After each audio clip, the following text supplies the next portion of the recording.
खबर मारियोपोल से, जहां पर मारियोपोल के कब्जे के बेहद करीब पहुंच गई है रशियन आर्मी। और आपको बता दें कि जल्द ही मारियोपोल पर अपनी जीत घोषित करेगा रूस।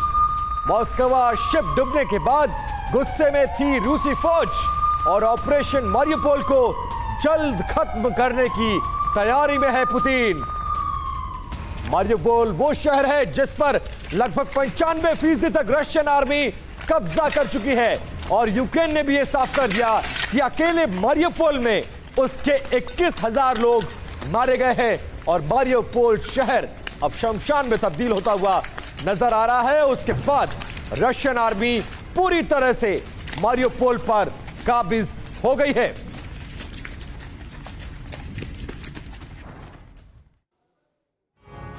मारियोपोल का महत्व हम लगातार आपको समझाते रहे हैं। मारियोपोल टू क्रीमिया, डोनबास को क्रीमिया से जोड़ देने के लिए मारियोपोल का जीत लेना आवश्यक है। अब जरा देखिए, मारियोपोल टू क्रीमिया, यहां पर यह रूस का नक्शा है। यहां पहले मैंने आपको बताया कि किस तरीके से कीव की तरफ सेनाएं यहां बढ़ी थी। अगर आप देखें तो बेलारूस से, रूस से कीव की तरफ सेनाएं बढ़ी थी। यहां तक कि लवीव पर भी मिसाइल से हमला बोला गया था।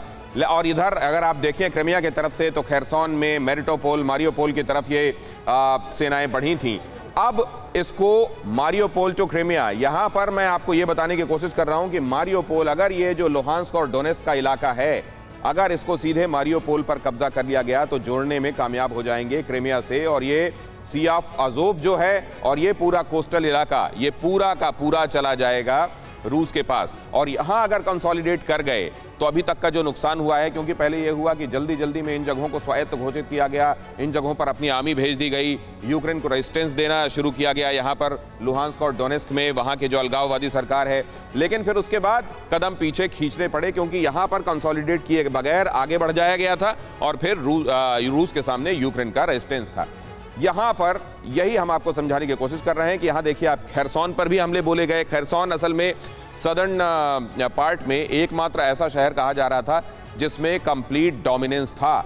खेरसोन को भी काबू में करके और ओडिशा तक जाकर यहां पर इसको अपने कब्जे में लेने की कोशिश। मारियोपोल पर कब्जे के बाद लैंड कॉरिडोर, जैसा मैं आपको बता रहा हूं, ये पूरा लैंड कॉरिडोर यहां से यहां तक, क्रीमिया तक, ये पूरा लैंड कॉरिडोर तैयार हो जाएगा।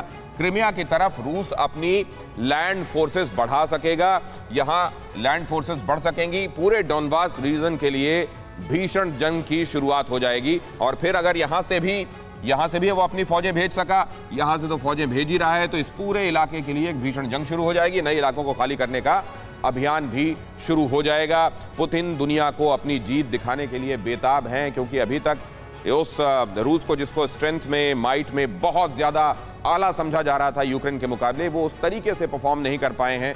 लिहाजा वो किसी भी सूरत में जल्द से जल्द जीत दिखाना चाहते हैं। पूर्वी इलाकों में रूस अब तक का सबसे बड़ा अटैक करेगा, ये ब्रिटिश इंटेलिजेंस ने भी कह दिया है।